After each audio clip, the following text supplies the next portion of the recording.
वन्देऽहं श्रीगुरो श्रीयुतपदकमलं श्रीगुरोन् वैष्णवांश श्रीरूपां साग्रजातं सगणरघुनाथान्वितं तं सजीवं साद्वैतं सवदतं परिजनसहितं कृष्णचैतन्यदेवं श्रीराधा कृष्णपादान् सगणललिता श्रीविशाखान्वितांश अमज्ञानतिमिरन्धस्य ज्ञानाञ्जनशलाकया चक्षुरुन्मिलितं येन तस्मै श्रीगुरवे नमः। नमो विष्णुपादाय गौराङ्गपृष्ठरूपिणे श्रीभक्तिविबुधाय वैबुधानिति नामिने वाञ्छाकल्पतरुभ्यश्च कृपासिन्धुभ्येव च पतितानां पावनेभ्यो वैष्णवेभ्यो नमो नमः। जय श्री कृष्ण चैतन्य प्रभु नित्यानंद श्री अद्वैत गदाधर शिवासादि गौर भक्त वृंद। हरे कृष्ण कृष्ण कृष्ण हरे हरे हरे राम राम राम हरे हरे। सर्वग्रस्मादि गुरुदेव श्रीमद् भक्ति विबुध प्रधान गोस्वामी महाराज पादपद्म दंडवत प्रणाम निवेदन करी कृपा করুন হৃদয় মন্দিরে অবস্থিত হইয়া হরি কথা শ্রবণ করার তৎপশ্চাৎ পরম গুরুদেব এবং গুরু পরম্পরার প্রতি সশ্রদ্ধ দণ্ডবত প্রণাম নিবেদন করি কৃপা করুন যাতে আজ আমি হরি কথা শ্রবণ করতে পারি। সভায় উপস্থিত সমস্ত বৈষ্ণববৃন্দ বৈষ্ণবীবৃন্দ মাতৃমণ্ডলী পিতৃমণ্ডলী সমস্ত ভক্তবৃন্দের চরণে সশ্রদ্ধ দণ্ডবত প্রণাম নিবেদন করি কৃপা করুন যাতে আজ আমি হরি কথা শ্রবণ করতে পারি। আজ আমরা শ্রীমদ্ ভগবত গীতা ত্রয়োদশ অধ্যায় থেকে শ্রবণ করব। পূর্ববর্তী দিনে আমরা শ্রীমদ্ ভগবত গীতার অষ্টম থেকে দ্বাদশতম শ্লোক শ্রবণ করেছিলাম এবং তার কি যে অর্থ সেটি আমরা জেনেছিলাম।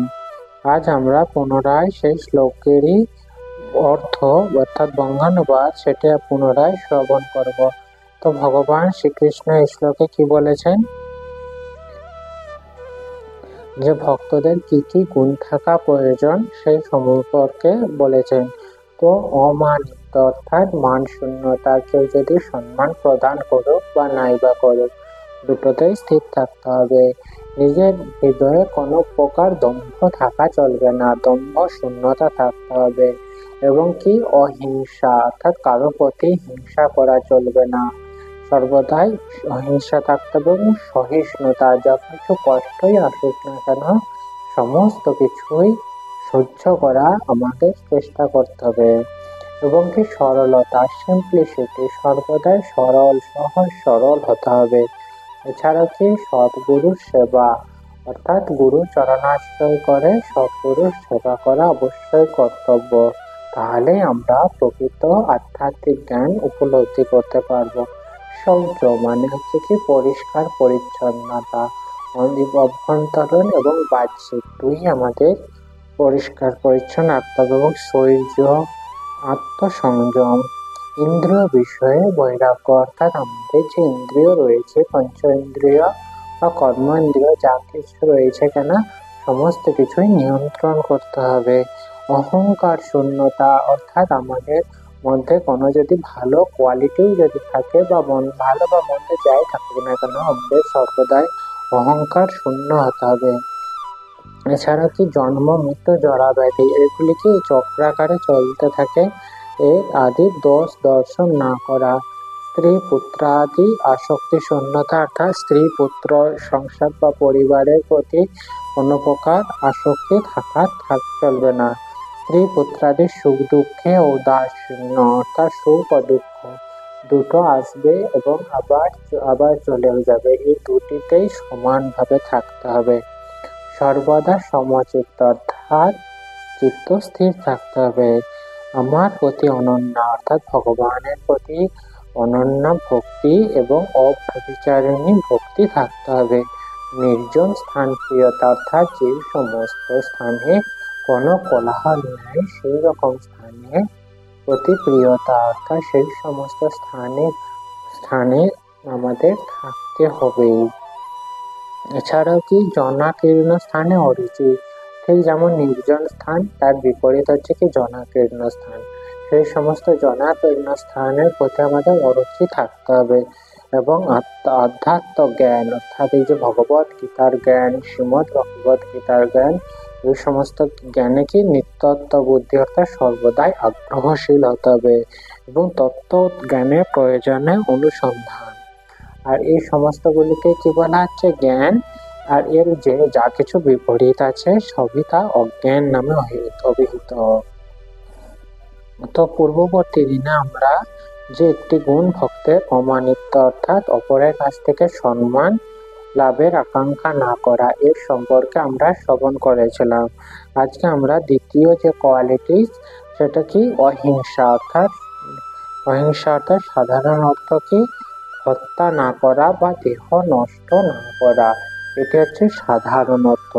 কিন্তু এখানে যে অহিংসা শব্দ ব্যবহার করা হয়েছে তার একটি বিশেষ অর্থ রয়েছে। এর অর্থ কি? প্রকৃতপক্ষে অহিংসা অর্থ হচ্ছে অপরকে ক্লেশ না দেওয়া, অর্থাৎ অজ্ঞানতার প্রভাবে সাধারণ মানুষ জড় জাগতিক জীবনে আবদ্ধ হয়ে পড়েছে। অর্থাৎ সাধারণ মানুষের এই জড়জগৎ থেকে কিভাবে মুক্তি লাভ করতে পারে, জড়জগতের বন্ধন থেকে কিভাবে বেরিয়ে যেতে পারে সেই সম্পর্কে জানে না। তার ফলে কি হয়েছে? জড়জাগতিক বন্ধনে আবদ্ধ হয়ে পড়েছে এবং তাই তারা নিরন্তর সংসারে দুঃখ কষ্ট ভোগ করছে। তো এই যে আমরা এখানে কি আমরা জানতে পারলাম, সাধারণ মানুষেরা যারা ভগবান সম্পর্কে জ্ঞান নেই, কোনো অভিজ্ঞতা নেই, তারা জড়জাগতিক বন্ধনে আবদ্ধ, এর ফলে সংসারে নানা প্রকার দুঃখ ক্লেশ ভোগ করছে। সুতরাং মানুষকে যদি পারমার্থিক জ্ঞানের স্তরে উন্নীত না করা হয়, অর্থাৎ যারা এই ভগবত তত্ত্ববিদ অর্থাৎ ভগবানের সেবা করার ফলে কি ফল লাভ পেতে পারি এই সম্পর্কে যাদের জ্ঞান রয়েছে, তাদের কি উচিত? তাদের যারা এই যে সংসার বন্ধনে যারা আবদ্ধ, তারা যাতে সংসার বন্ধন থেকে মুক্তি পেতে পারে তার জন্য ভগবত গীতার জ্ঞান তাদেরকে প্রদান করা উচিত। আর এই সমস্ত পারমার্থিক জ্ঞান যদি স্তরে তাদেরকে উন্নীত যদি না করা হয় তাহলে কি হবে? তাহলেও হিংসার আচরণ করা হয়। অর্থাৎ তাহলে অহিংসা মানে কি? অহিংসা শব্দের আমরা সাধারণ অর্থ ও বিশেষ অর্থ দুটি আমরা জানলাম। তাই সকলের কর্তব্য হচ্ছে কি? মানুষকে যথাযোগ্য তত্ত্বজ্ঞান, এই ভগবত গীতা, শ্রীমদ ভগবত এবং আরো যে সমস্ত তত্ত্ব বৈদিক সাহিত্যের জ্ঞান রয়েছে সেগুলি প্রদান করতে হবে।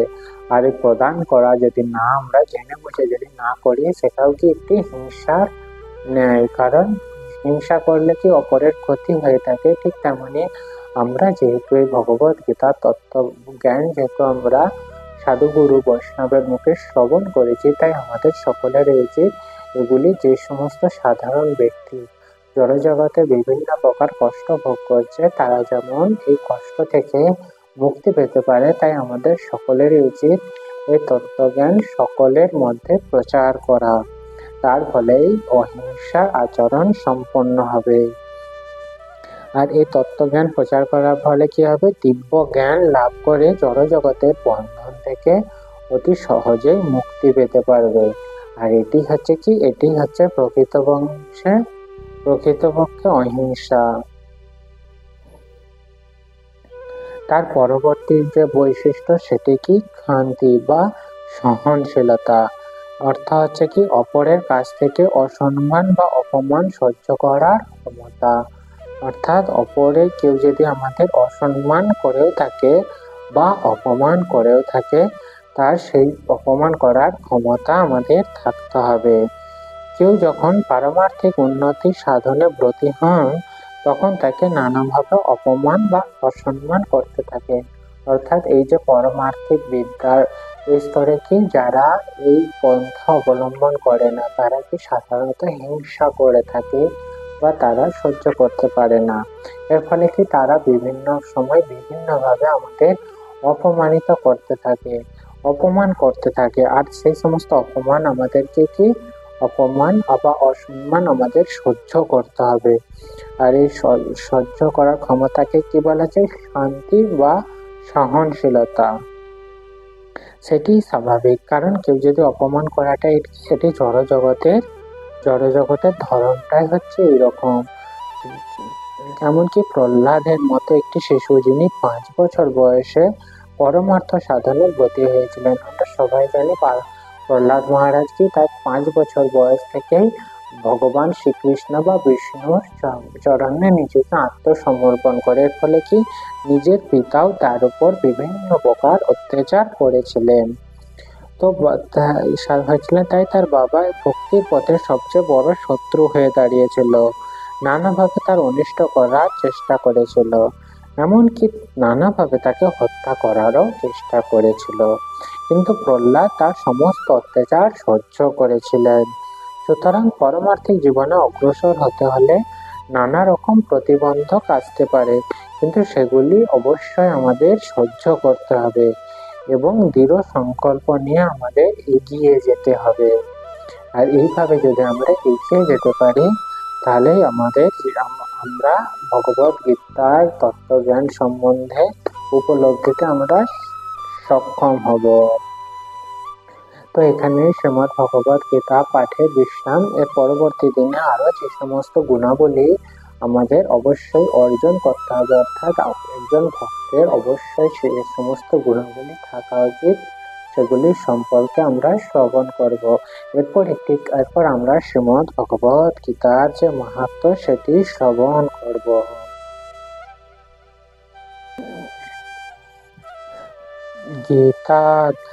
गीताध्यानशीलस्य प्राणायामपरस्य च नैव পাপানি পূর্বজন্ম কৃতানি চ। কেউ যদি আন্তরিকভাবে এবং অত্যন্ত গুরুত্ব সহকারে ভগবত গীতা পাঠ করে, তাহলে ভগবানের করুণায় তার অতীতের সমস্ত পাপ কর্ম তাকে প্রভাবিত করতে পারে না। এরপর একটি কীর্তনের মাধ্যমে আজকের যে পাঠ সেটি আমরা বিশ্রাম প্রদান করিব। হরে হরায় নম, কৃষ্ণ যাদবায় নম, যাদবায় মাধবায় কেশবায় নম, গোপাল গোবিন্দরাম শ্রী মধুসূদন, গিরিধারী গোপীনাথ মদন মোহন, শ্রী চৈতন্য নিত্যানন্দ শ্রী অদ্বৈত সীতা, হরি গুরু বৈষ্ণব ভাগবত গীতা, শ্রী রূপ সনাতন ভট্ট রঘুনাথ, শ্রী জীব গোপাল ভট্ট দাস রঘুনাথ। এই 6 গোসাইয়ের করি চরণ বন্দন, যাহা হইতে বিঘ্ন নাশ অভীষ্ট পূরণ। এই 6 গোসাই যার তার দাস, তা সবার পদরেণু মত পঞ্চগ্রাস, তাদের চরণ সেবী ভক্ত শনিবাস, জনমে জনমে অভিলাষ। এই 6 গোসাই যাবে ব্রজে কৈলাবাস, রাধা কৃষ্ণ নিত্য লীলা করিলা প্রকাশ, আনন্দে বল হরি ভজ বৃন্দাবন, শ্রী গুরু বৈষ্ণব পদে মজায় গাবন, শ্রী গুরু বৈষ্ণব পদ পদ্ম করি রাস, নাম সংকীর্তন করে নরোত্তম দাস। হরে কৃষ্ণ কৃষ্ণ কৃষ্ণ হরে হরে, হরে রাম রাম রাম হরে হরে। নিতাই গৌর হরি বল, হরি বল, হরি বল। নিতাই গৌর হরি বল, হরি বল, হরি বল। নিতাই গৌর হরি বল, হরি বল, হরি বল, হরি বল। জয় শিষ্য নিতাই গৌর প্রেমানন্দে, হরি হরি বল। জয় শ্রী শ্রী গুরু গৌরাঙ্গ গিরিধারী জি কি জয়।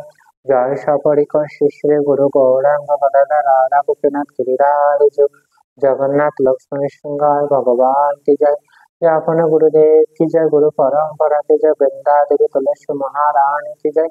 भुवन मंगल हरिनाम संकीर्तन के जय जय शिष्य निताय गौर प्रेमानंदे हरि हरि।